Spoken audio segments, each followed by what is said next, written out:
Okay, welcome back to lecture 13.4, where we're going to talk about heat and work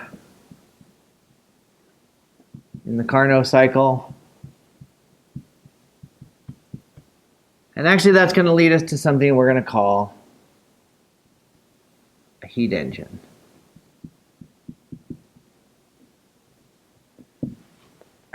Okay, so we've got our PV diagram from last time for our Carnot cycle. So let's just tidy it up a little bit. Okay, so we don't need to have all of these extra curves.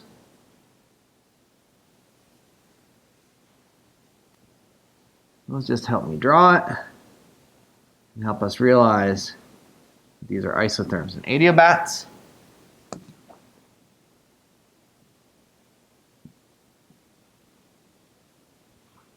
Okay. The other thing is I think I'm going to label this network as W net. Or, yeah, let's just call it W net for now. Okay. So what I want to do is I kind of want to calculate what W net is. Okay. So I want to know how much heat did I have to put in this and how much work did I get out. That's the real question. So let's imagine this. Let's start with our first law, right? So this is going to be du equals dq plus dw. So in any particular process, we're going to have delta U is Q plus W. So for a process. Right? So we're going to be able to calculate, just write it as dq plus dw equals q plus w. So then I'm just saying that we're going to be able to calculate a q and a work for any particular process. Okay, so let's start with A to B. All right, A to B is an isotherm. Remember, we're doing this for an ideal gas. So what do we know about these terms for an ideal gas isotherm? Well, we know, remember, that U equals N C.B.T. This is big U because I've got a big U there. So if delta T equals 0, then delta U equals 0. Okay, cool. So we know that QAB, right, this is what I mean by like in a process, is going to be minus the work from A to B. But we've already calculated the work along an isotherm. So this was minus nRT log V2 over V1. So this is now just going to be positive nRT log V2 over V1.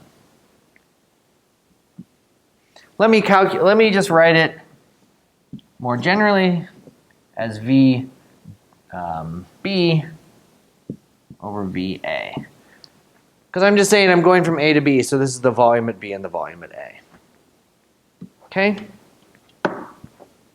Okay, well, what about from B to C? Well, B to C is an adiabat, right? So we know that Q from B to C is equal to 0, right? But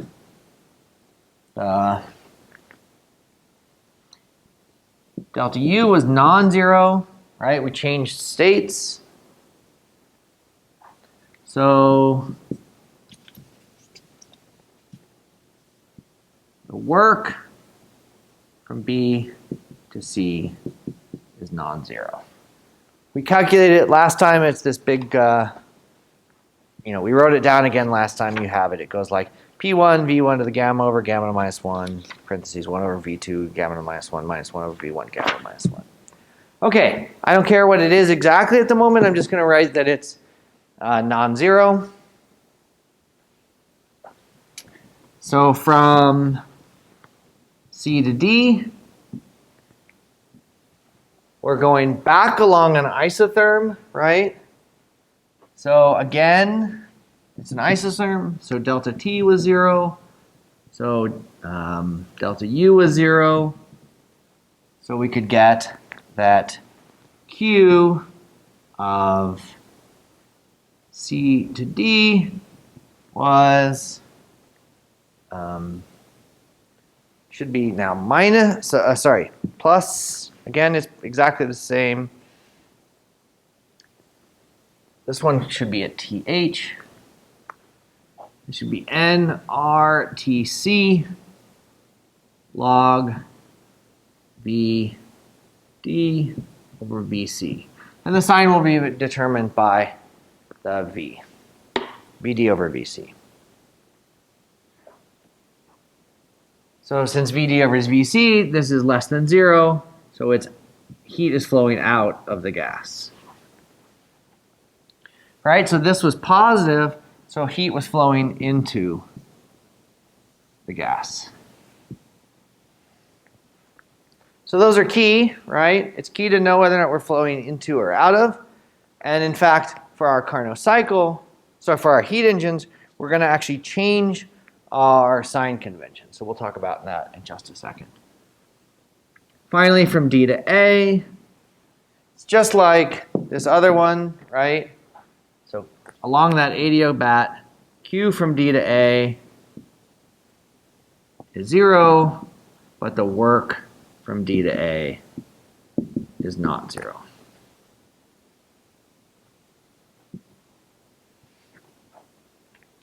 But if we look at our first law, we've come back to the same place, right? So we could imagine writing that 0, right, was equal to the heats, right? So we had so this one we could imagine calling the Q A to B plus the work from B to C plus the heat from C to D plus the work from D to A. Okay? But we know that our network is the work from B to C plus the work from D to A.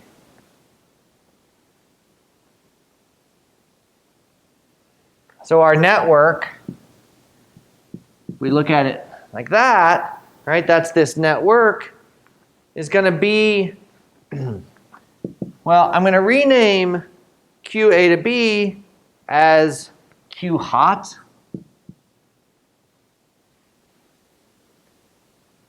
And this one, I'm going to call minus Q cold. Okay, what have I done here, right? So how did I take this step? Well, what we can think about this is a heat flowing into our system at a temperature TH, right?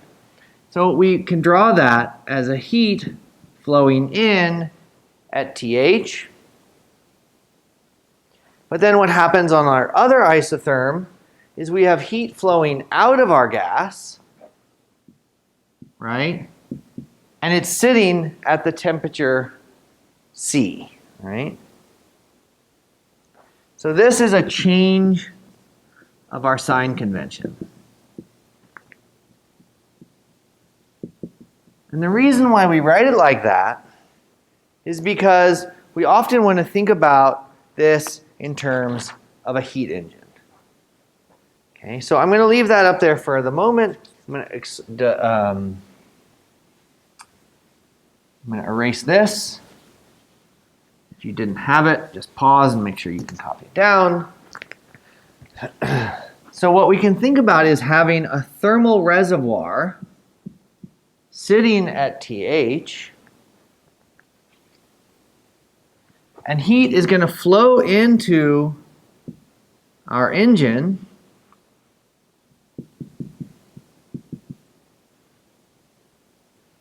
And we're going to produce some work.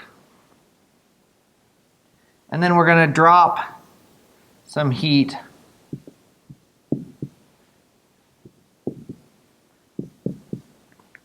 at TC.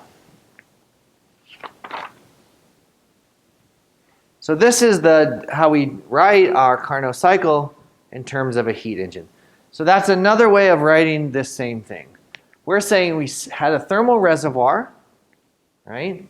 We have some engine which is doing work, which is taking heat in at TH. But on another part of the cycle of this engine, it's ejecting some heat to TC. Okay, so now the question is this engine consistent with the second law? Well, the first thing we said was, according to the second law, is we couldn't have a single temperature, right? Well, we had two temperatures, that's good. Now, we also said we couldn't produce work. Oh wait, no, we couldn't produce only work. So this hot body, according to the Kelvin statement, is not only producing work, it's also dumping some heat. So this is good. This is consistent with the second law. But it brings up a question, right? We imagined this as a perfect system, right? Frictionless pistons, perfectly ideal gas, right? What is the efficiency of such a system? Okay. Well, what is it we want to get out? Well, here for the engine, what we want to get out is the work. So we can define. So let's write it. Define the efficiency